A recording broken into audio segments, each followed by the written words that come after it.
Well, good evening, everybody, and welcome. Thank you for joining us tonight. My name is Ed Hashik, and I'll be the MC tonight.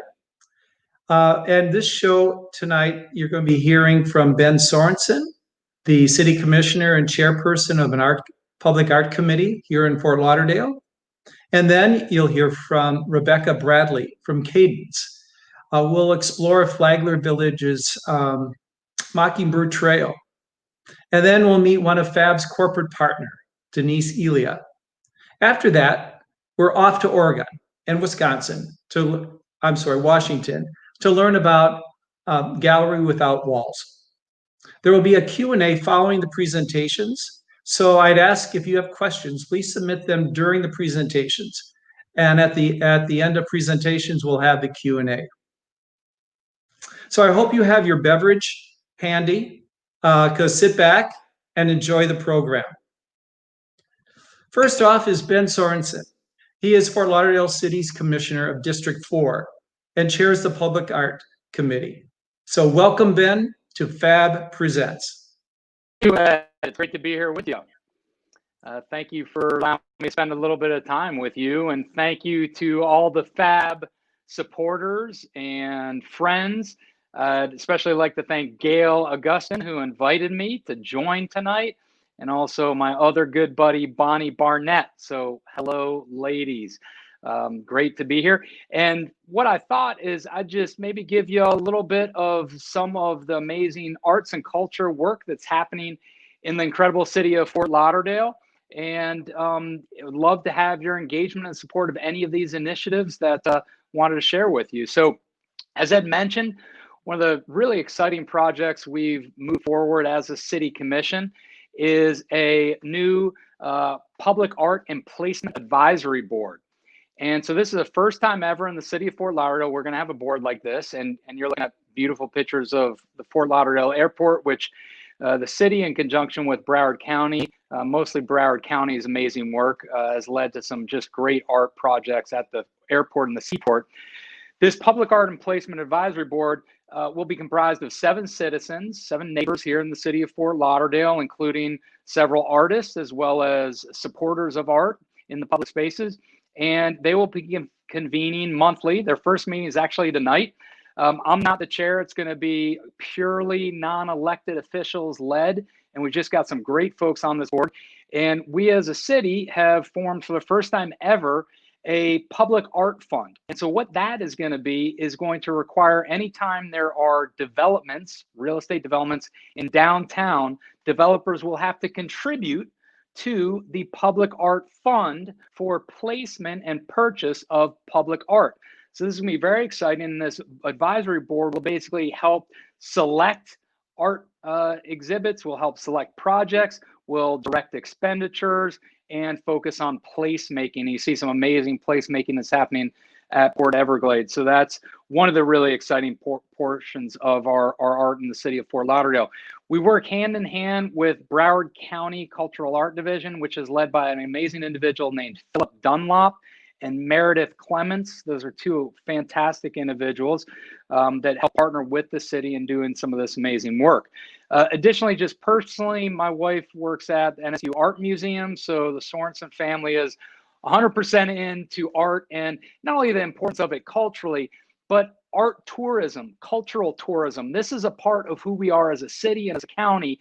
And the city of Fort Lauderdale, I think, has done something very few other cities that have done, which is we've contributed from city general fund over $500,000 to arts organizations and entities annually in the city of Fort Lauderdale. So I'm very proud of that. And it's helped support some of our amazing art communities like Fat Village, which has the county's largest arts walk in the county. Also the Mass District, which stands for Music and Arts South of Sunrise, has home to fine arts and galleries. I'm also very proud of Art Fort Lauderdale, and you're just in time for Art Fort Lauderdale. It starts next month, and Art Fort Lauderdale is an amazing brainchild of Andrew Martineau, who does amazing work in arts in our city and county, and Evan Snow, and basically turns amazing residences in and around the city of Fort Lauderdale on the water into art galleries. And for about a week and a half during January, you will be led around to these various art galleries by water and just experiencing the splendor of the exhibits at these fantastic private residences that you would really normally not get to see and celebrate. There's also a really exciting portion that we're partnering with Broward County, which is lighting of some of our bridges and artistic lighting of those bridges. The first one we're going to be focused on is the Andrews Avenue Bridge, which goes right down downtown Fort Lauderdale and crosses the New River. And this is going to be over a $500,000 investment in our bridge there and several other bridges in the county that will light up and creatively show the wonder of these architectural and artistic features. Another great project, which Rebecca is going to share with you shortly, is the amazing project that she's been really helping lead called Mockingbird Trail, and I'll save that amazing surprise if you aren't familiar with it with Rebecca's great sharing of that. So those are some of the projects here in the city of Fort Lauderdale. We are driven here in the city to make Fort Lauderdale an amazing place that you never want to leave, that you want to work here, play here, visit here, and celebrate the arts and culture here. And so arts is not only important to draw people into Fort Lauderdale, but to keep them here in Fort Lauderdale. And that's what we're committed to, City of Fort Lauderdale. Thank you, FAB, for all your work. And Ed, I'll turn it right back over to you. Great. Thank you so much, Ben. It's exciting to hear what some of the projects are going to be underway in Fort Lauderdale. And also, I think it's important, this whole program that we have today is about being aware of public art, being aware of art in our community. So again, thank you, Ben. Next, it's my pleasure to introduce Rebecca Bradley. She is the founding partner of Cadence, which is an environmental design firm, and also represents the Mockingbird Trail Committee in Fort Lauderdale. This trail is an urban experience located near downtown, as Ben said, near Fat Village in Flagler Village. Its plan is to be an 8-mile urban trail interspersed with art objects. So here's Rebecca to tell you more about it. Rebecca? Good evening, everyone. Thank you so much for having me. As Ed mentioned, I'm Rebecca Bradley, and I am a founding principal with Cadence Landscape Architects. I do serve as one of the advisory board members for the Friends of Mockingbird Trail, and I'm one of the founding creators of the trail project. Next slide. You can go to the next one now. Thank you. Awesome. So I've been practicing landscape architecture in South Florida for about 19 years. And at Cadence, we're landscape architects that focus on connecting both physical and social landscapes. We really do understand the great impact that humans have on the built world and what that happens, how that interfaces with the environment. So we work really thoughtfully to make sure that our projects make a positive impact on the environment. As landscape architects, we have the great privilege to work with natural systems along with built materials. This is our medium to create artful experiences outdoors. In our current portfolio, we're working throughout Broward and Miami-Dade on several urban redevelopment projects. Back to the other slide. Sorry, yeah, this one. And we're also serving as the landscape architect of record for Bal Harbor's new exciting reimagination of their jetty cut walk. We're working in Jacksonville and South Georgia, developing some sustainable farming projects.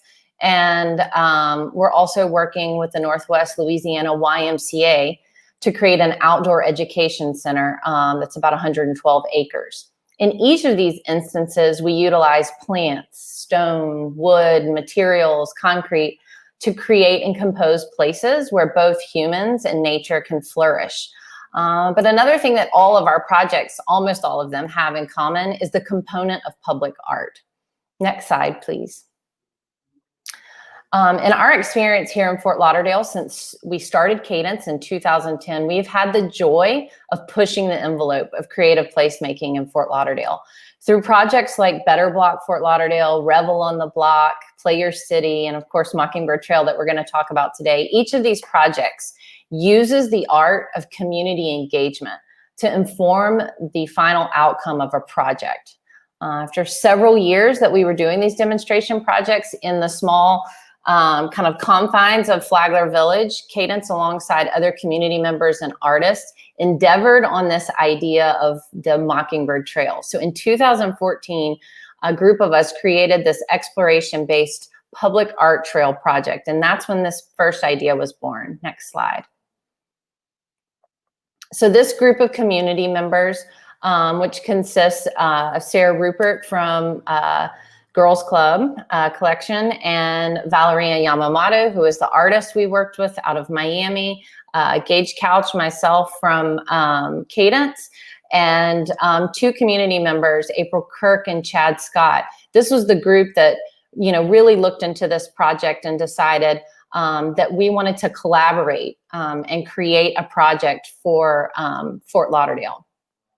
So through a variety of community workshops and these artist collaborations, the incredible tale of this mythical orange mockingbird emerged. It's a story that was completely made up by our team, and this was built on what we heard from the community, their desires.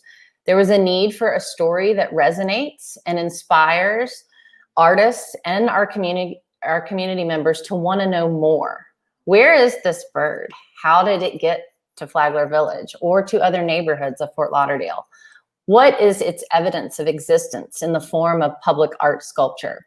Artists and community members created this magical tale. Next slide. The idea of this bird, this mockingbird, brought endless and great inspiration to its origin artist, Valeria, who you see here in these slides. Her works for the project were balanced between her ability to work with both concrete and metal. Valeria created life-size to scale evidence pieces of this giant or orange mythical mockingbird that was flying throughout the downtown neighborhoods of Fort Lauderdale. Orange from eating on Florida citrus. And through fallen feathers and bird footprints, community members can see evidence of this bird's existence as they walk around the city. Next slide. To say that the community was smitten with this idea is an understatement. After its launch in 2015, the Mockingbird Trail art pieces morphed into a community of folks raising the dialogue in our city for the need of an urban trail, for safe alternatives to transportation for pedestrian cyclists, and for more public art in the streetscape realm, and for investment in this public space. In 2016, a nonprofit with a concerted mission was developed.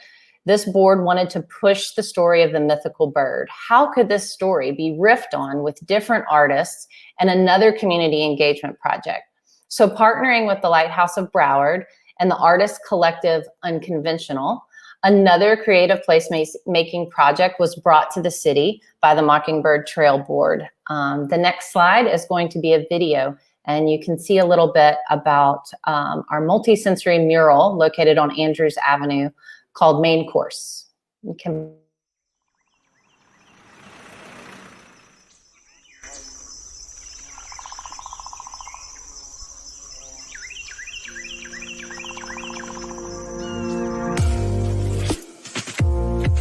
how do you experience art if you cannot see it? We wanted the mural to be more than just a mural. Murals are popping up everywhere. They have been forever. But can they be three-dimensional? Can they be multi-sensory? We knew we wanted that, especially with the fact that we were partnering with the Lighthouse of Broward. So we decided we were going to experiment big time and figure out a way to do a multi-sensory mural that could have smell and touch, and you could hear things. We found Unconventional and Jordan. We saw what they are able to do with the community, and they care about the stories that their murals are telling. So they were a perfect match for this new endeavor. The outline becomes the blueprint of the piece. So there's a lot of steps that go into the final result of this, but it's a systematic process that at the end of the day, the entire mural gets completed by all these people that participate.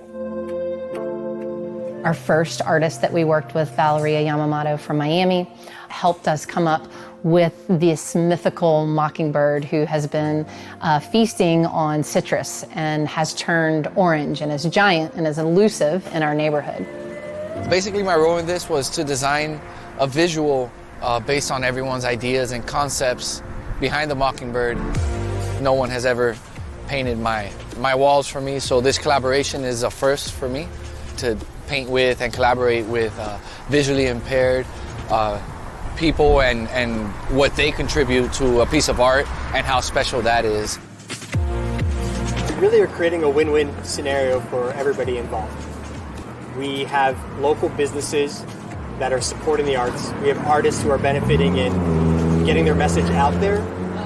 And we have local government and city change makers who are getting a new art installation that's going to be inclusive, inviting people to walk through the streets and interact with their surroundings, and at the same time interact with fellow community members. We were able to figure out all these layers of the multisensory component in the context of the environment, and then unconventional. It worked their magic for how we connected with the community. Ernesto, of course, worked his magic with the visual component of this. And so now we have this full story of main course that you can now see on the side of Lighthouse of Broward.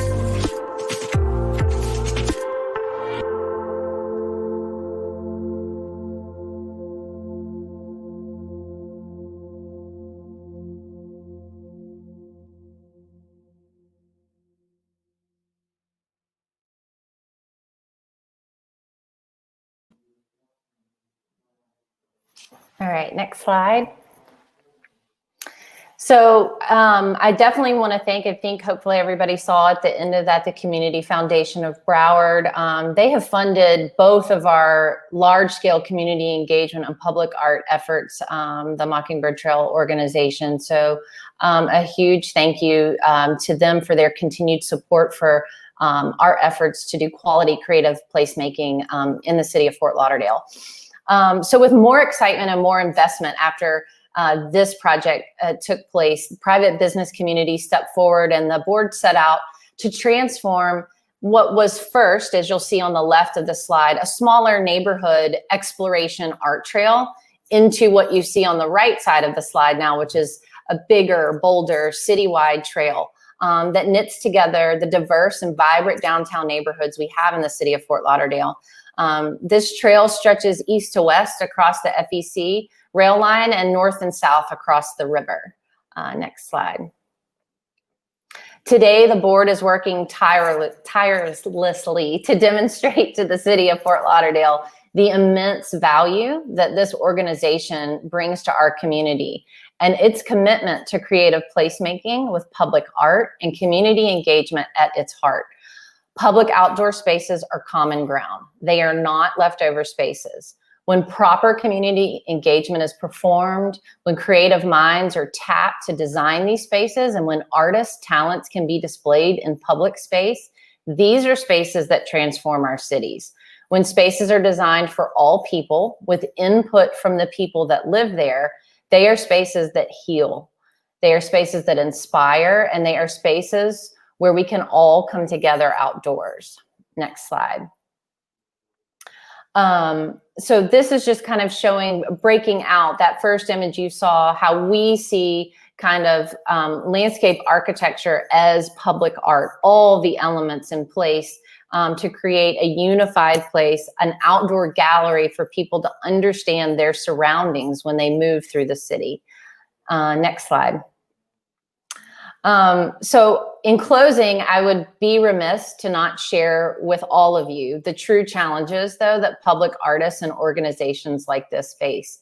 In 2019, 4 years after the implementation of 2 of the 6 pieces created for the original series, 2 of our feathers disappeared from the city of Fort Lauderdale. To date, we've not been able to recover or locate these beautiful life-size feathers that Valeria sculpted and brought to life in our city. Next slide. And our other ongoing challenge is commitment and collaboration from partners at the City of Fort Lauderdale. I wanted to share this underlined picture with everyone. For those not familiar, the City of Miami is off and running and opening their first phase of a 10-mile path that will run underneath the Metro Rail. Both the Underline and Mockingbird Trail were born in the same year. Both were actually featured in a Tropic Magazine article 6 years ago as the tale of two trails, one in Miami and one in Fort Lauderdale. So we look to Miami and their ability to collaborate, invest, and work outside the box to bring a project like this to light. And we know it is possible. We have high hopes that our city can bring a project like this to life as well.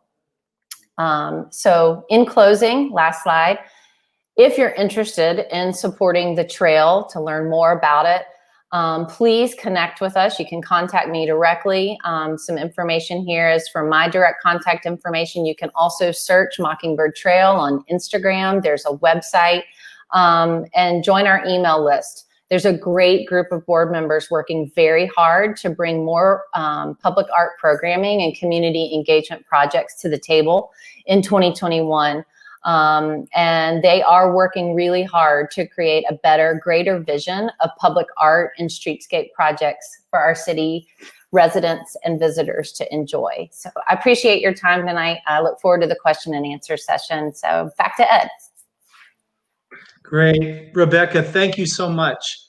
It's exciting to see what goes on in the city in which we live, in which we probably drive more and not see as much. So this is like encouragement for us to sometimes get out of our cars and find these great places and these projects that are underway. So again, thank you so much, Rebecca, for talking about the Mockingbird Trail. FAB's mission is to support, sustain, and enrich the arts in our community. One way we do this is through grants for arts performances in Broward. This year, over $300,000 was provided to 36 organizations. And we do this with 100% of our membership fees. Last year, we expanded our corporate membership. And tonight, I'd like to introduce Denise Elia. She's co-owner of Casa D'Angelo, restaurant here in Fort Lauderdale, and other communities close to Fort Lauderdale. Denise has been a corporate partner for over 8 years. Recently, I had an opportunity to sit down and or stand up and talk with Denise regarding why she joined FAB and what it means to her. So let's meet Denise.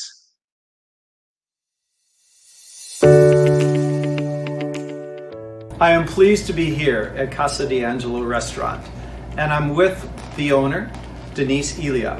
And I'd like to introduce her as she is a FAB corporate partner. Hello, Ed. Hello, Denise. Hello. Thank you for having us. Oh, we're just pleased. We are very proud to be affiliated with FAB. So I just want to ask you, why did you join FAB? Why is FAB important to you? Well, it goes back many years ago when I first heard of the initiative, and a friend gathered her girlfriends and says everyone invites a friend, and we'll start this, that we will start funding art in Broward with so many cuts in the budgets, and we see that there's a huge need in our community. A member for how long with FAB as a corporate member? As a corporate member, it's been about 8 years. That's great. We so appreciate your support, and it's important that we give back to our community, and what a better place than to come to this fabulous restaurant, have Italian dinner, and celebrate the arts. Thank you. We thank you. Okay. We feel very fortunate to be part of FAB.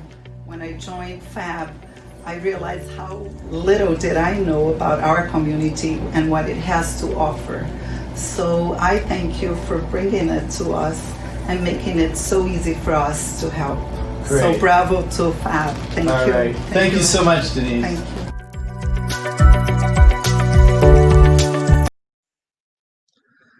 Well, we want to thank Denise for spending some time with us. And I know you saw those bottles of wine, but we didn't get to sample any when we visited her. So I think we'll have to go to dinner and try some of their great wines. Now we leave Fort Lauderdale and we head west to Oregon and Washington to hear about a unique outdoor sculpture exhibit called Gallery Without Walls that is administered by the Arts Council of Lake Oswego. Nicole Nathan is the executive director who has worked with arts and cultural organizations for over 20 years. So let's give a warm welcome to Nicole and thank you for joining our FAB audience today. Nicole? Hello, good evening, everyone. I'm so glad to be with you and to be able to join in this interesting discussion. It's been fantastic so far, and I'm learning all kinds of new things. So I just wanted to give you a short introduction to what the Arts Council of Lake Oswego is, what we do, and talk about a couple of our programs that you're able to see when you come to the city of Lake Oswego.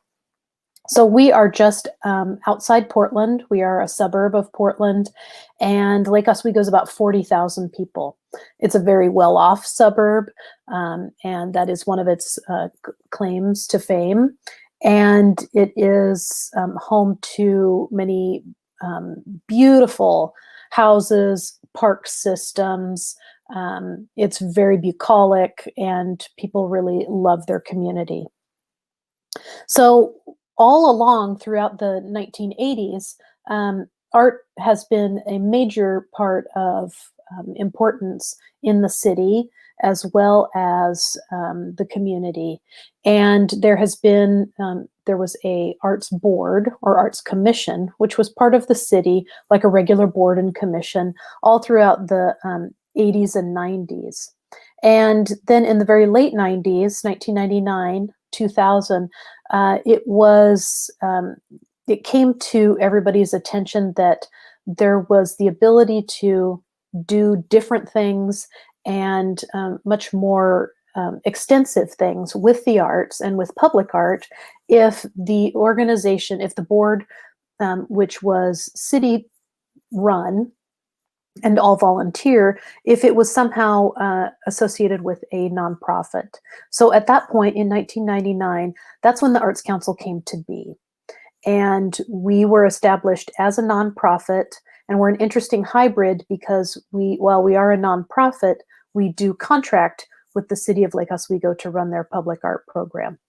There are public art programs all throughout, obviously, the United States and the world, and ours is one of the more unique ones in terms of how we're set up. So that's an interesting way of how the Arts Council came to be. So from those days of being a nonprofit volunteer board, we have grown to have 3 full-time employees, which for us is a lot. And we do all kinds of things, but what is probably most recognizable and unique in terms of what we do is our Gallery Without Walls program. Now, coming up, we're going to have a short video which will show you a little bit of information about some of our artists who participated with us this year. But just to give you some background, it's a really unique public art program because we have both permanent and as well as temporary on loan pieces.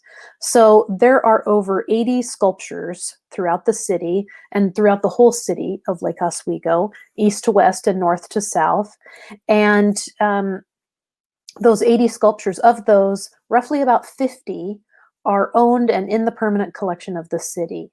The other 30 are, at any given time, they're rotating, not spinning, but on loan.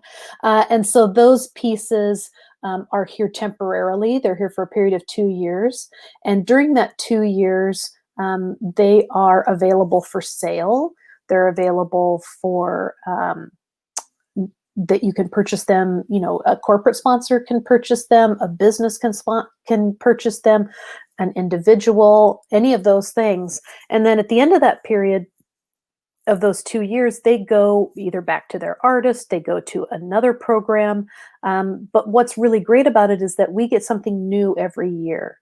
So every summer, you know, the streets of Lake Oswego change, and between 10 and 15 new pieces come in every year. So again, that program's called Gallery Without Walls. It is, like I said, anywhere between 10 and 15 new pieces come in per year. And they are also sponsored. We endeavor to have each of those sponsored by either an individual, a family, or a business throughout the city. And for that sponsorship, our business partners, what they're able to do is receive all kinds of benefits for that. So the benefits to that program are that you can receive advertisement in our brochure. We have a location app that your name is listed in, and then there's a plaque at the spot itself where you're able to, where your business is listed. So just to give you a little bit of information about who we are and what we do, we work to ensure that the arts are an integral part of life in our community, both now and into the future. And our collective actions and commitments result in enlivening our built and natural environments while adding value to Lake Oswego's economy. We have effective collaborative partnerships which strengthen our community. We work to increase visual art appreciation by understanding by our residents and visitors. And we also look to increase arts tourism and visitors as economic drivers for the city and our organization. So as you can see, we contribute not only a number of things to our community, but we really want to look at those things that bring in more money, that bring in people, that bring in tourism, that bring in livability added to what we have here in Lake Oswego. And so it's just a really great partnership that we have throughout the city as well as our businesses. What I want to be able to do is show you our video, which includes some of our exciting artists from this year. So just to give you a brief introduction on who those artists are, Rory Doyle is a photographer, and he actually came to us through our Gallery Without Walls application program with these photographs. And he said, I want to blow these up and make these really large. And so we worked with him to figure out how to do that. We hadn't done large photo murals like this before. We worked with him, and we also worked with our fire department, as those are where the images ended up being finally. Our second artist is Teresa White. She is a Yupik native artist, and this was one of her first pieces of public art. So again, we work with people who are not only established artists, but who are new, and this is their very first foray into public art. Our last artist that's included is Gabe Babcock. He's been included in Gallery Without Walls a couple years ago as well, but he has since moved, and so now he's not as local as he was, but he still loves the program and wanted to apply. So I'm going to give you a few minutes to think about those great things while you take a look at our video, and then look forward to questions and answers with you, because there's much more information we can share, but we don't need to monopolize everyone's time. So ready for the video now. Thank you.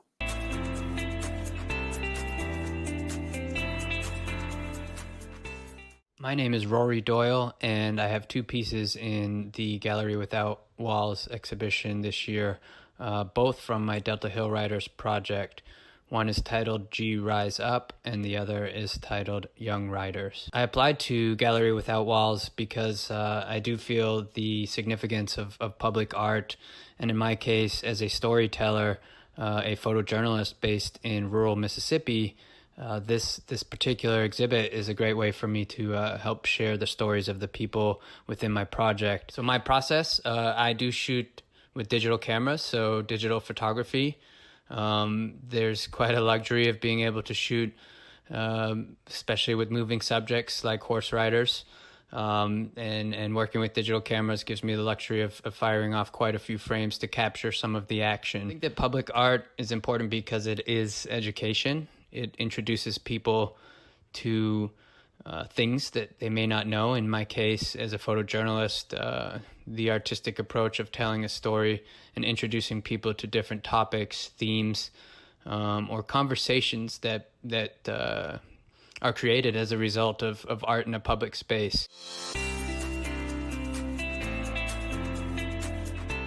Lisa White. This is the Pendant Arising album Lemming. I lived in this community for a very short time, about a year and a half, with my family, and my family lives here. And I actually really love Lake Oswego and enjoyed Gallery Without Walls from the other side. And then I saw the application process and the call and decided to apply. It's about interdependence and survival and recognizing that we humans we tax the system, and everything that's alive and breathing is reliant on some other thing that's also alive for prospering, being well, surviving. So that my nephews can walk down the street and see something beautiful and get inspired and wonder about the world, be interested in how things could be if the mind was expanded and a little bit more open. So I hope that people who are interested in this piece, if they look up a little bit, I just have a very short paragraph about kind of my concepts around this piece, and I would love it if anyone had interest if they looked into that, because I do think that the ideas are hopefully bringing in a native perspective. I'm a Yupik Alaska Native, and bringing in a native conversation around values. Thank you so much. I'm super excited, and I'm very grateful to all of you and the Arts Council.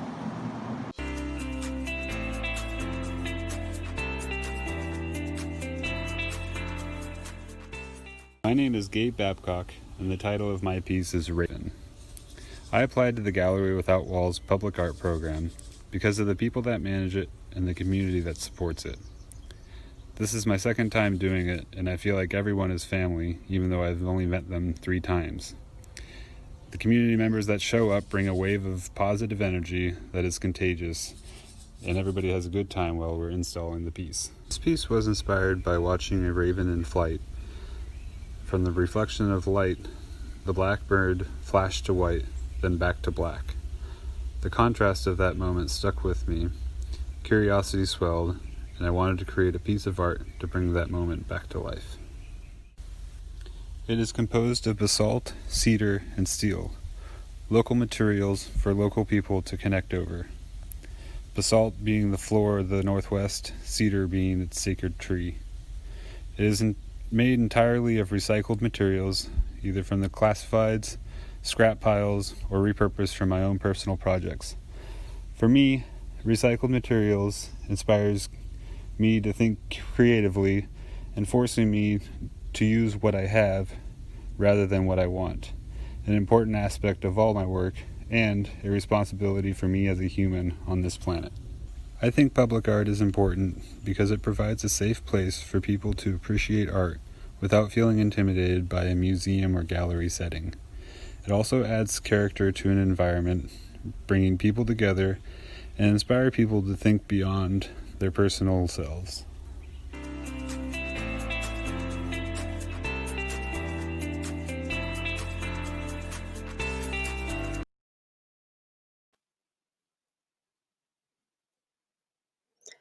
So that just gives you a little taste of what kinds of pieces that were that came into the city of Lake Oswego this year. So we had 12 pieces this year, and those were 3 of them.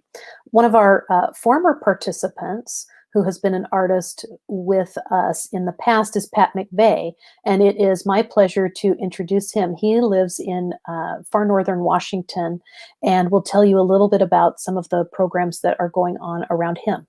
Thanks.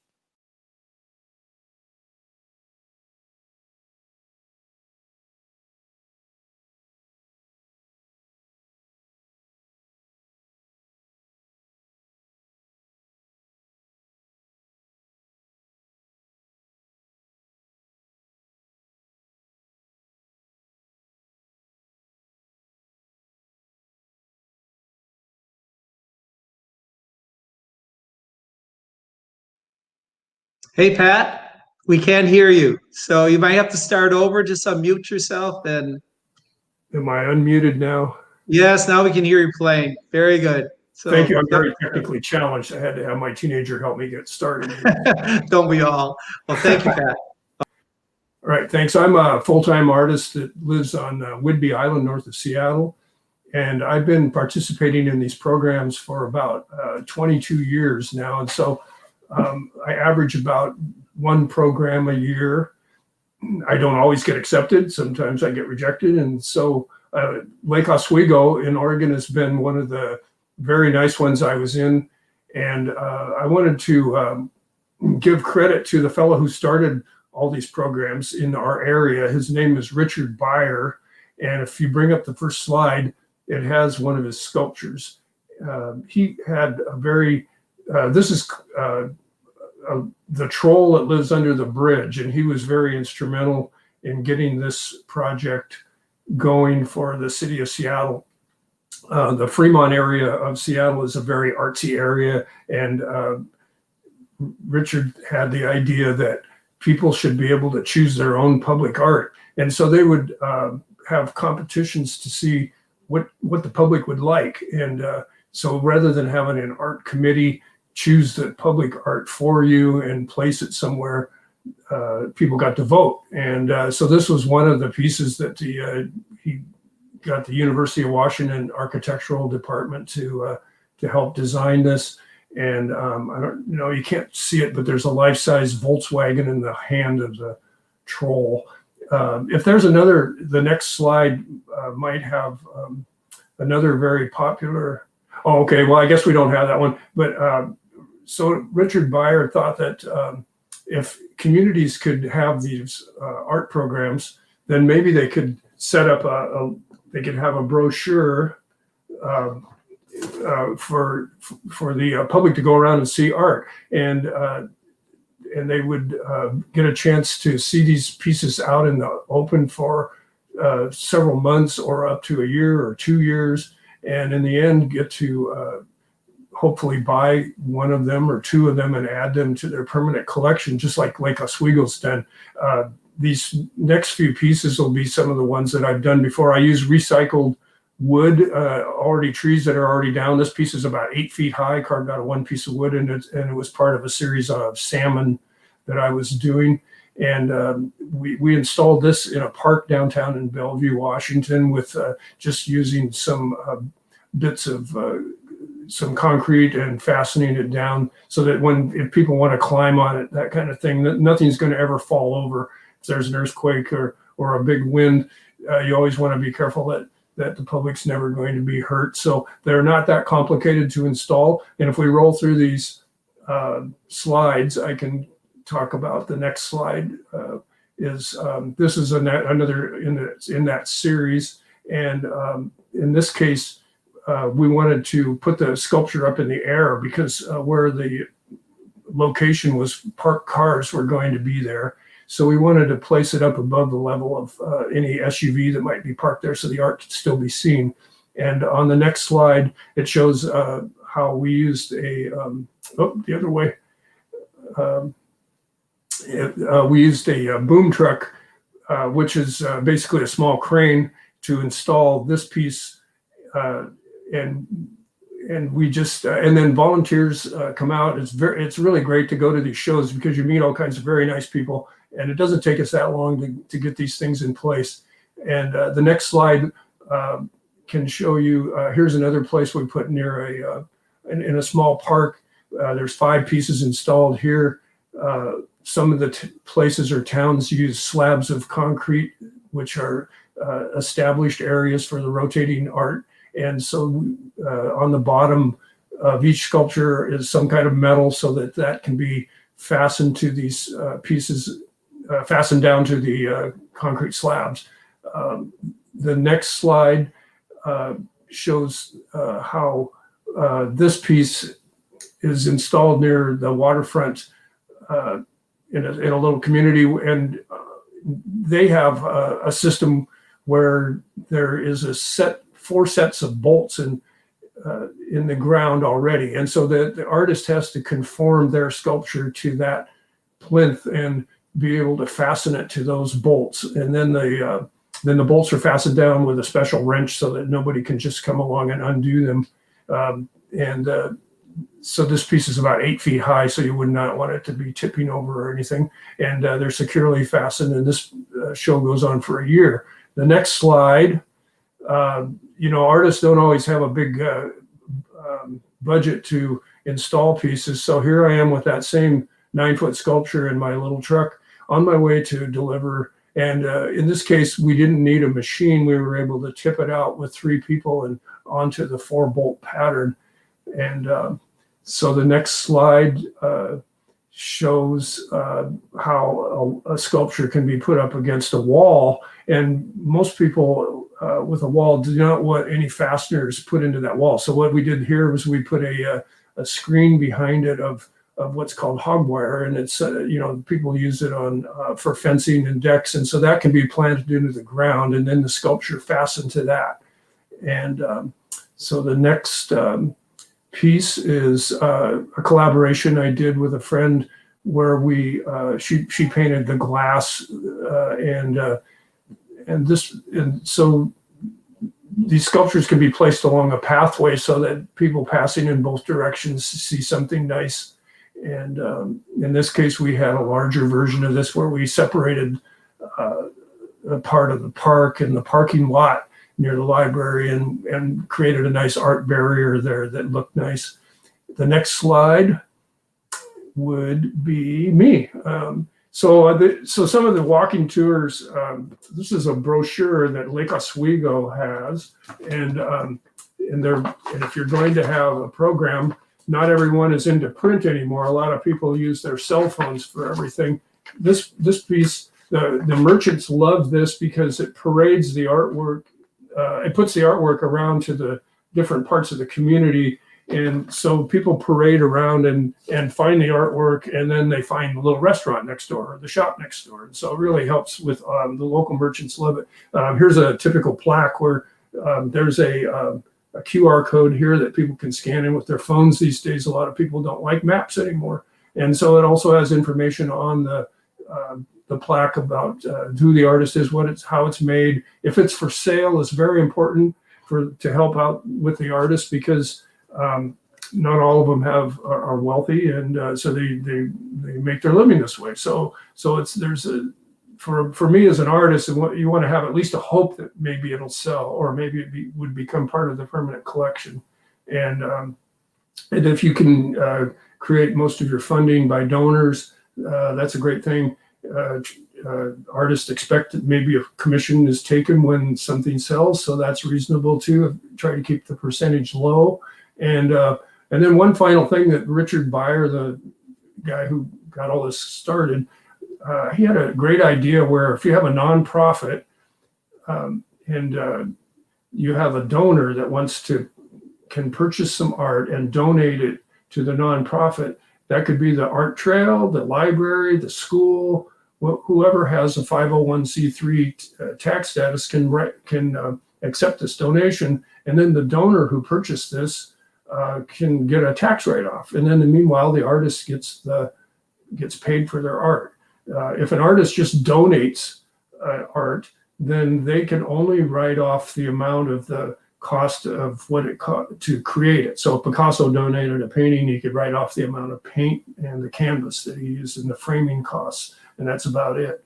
So anyway, that's about it. I'll see you at the Q&A if you have any questions. Thank you very much. Great. Thank you, Pat, so much. We'll see you shortly. And thank you, Nicole. We'll see you shortly as well. It's so important when we look at outdoor art because it does impact our communities. This creative artistic expressionism is really so important. It is an economic factor, as Nicole mentioned, as well as our own enjoyment. And again, another reason to get out of our cars and walk around and see some of this public art. Well, next up is FAB's own Kat Sierra, and she's going to moderate the Q&A. So if you've submitted your questions in the chat box, she'll be monitoring those. So we welcome back Rebecca, Nicole, and Pat. Take it away, Kat. Thank you, Ed. So we're going to go ahead and get started with, go right into the Q&A. Rebecca, the first question is for you. How do you solicit art pieces for the trail? And what is your artist call process? So we have not had any open call art selection process yet. Both of the big community engagement projects we did were specific grants that a team that put itself in place for the specific site design and community engagement that we wanted to do. Sarah Rupert, some of our in-house curation team, put the teams together to apply for the grant and then win it. So that's the two ways in which you saw the major pieces we have on Mockingbird Trail, the art selected. But I do know, in the future, the board is hoping for additional grant dollars and private funding to be able to do some open artist calls. So that's on the future to-do list. Great. Thank you. Nicole, your question is, how has the exposure for the artist been impacted by being included in your outdoor project? Yeah, I think that a bunch of our artists who have participated over time, they've both been able to, they either have gained recognition through participating in our program that kind of opens up some other doors, or it's a way that we can, it's also a way that we can recommend people if they're looking for, if say another municipality is looking for someone to be able to help them in a project. So I'm going to take someone named Sharon Warman Agner. She is an artist from Vancouver, Washington, and she has participated with us. So our program is about 20 years old. She has participated with us probably about 12 of those years. She has amazing pieces, and she really came to us as she was very much as she was starting out. She learned to be, she went on her artistic journey about in her 40s and was really responding to a lot of different things that were happening in her life. She was fighting cancer, she was doing all these different things, and her artwork really illuminated that. So we've been able to utilize Sharon in terms of her knowledge. She's been able to utilize our program as a stepping stone to other programs that she's participated in. And now she is on the committee for selecting this year's Gallery Without Walls artists. So they are just starting their whole process of going through to select for the pieces that are going to come up for next year. So it's really exciting to see kind of the progression and what she's done over these years. So that's just one example. Great, thank you. In the interest of time, I'm going to go ahead and just do a group question. Is there a way to know how many people tour the art each year? That's for everyone. I'll let Nicole answer first. She might have a more solid answer. Okay. Yes and no. That's metrics are what we're always trying to figure out. And how do you find out how many people who are just walking by? We were investigating a lot of different things, but what we have found is we have a location app. We had a standalone app that a volunteer had helped us design, but we were able to work with the Public Art Archive. So they're part of WestAF out of Denver. And the Public Art Archive has a database system that is specifically made for public art. Well, as part of that, they also have developed an app or a web-based location application. And so what we're able to do is we have a text number. So it's text GWW to a local 503 Oregon number. And then you get a link back, and then you can start a tour from there. Now, so that's really, and it's actually not that expensive per year.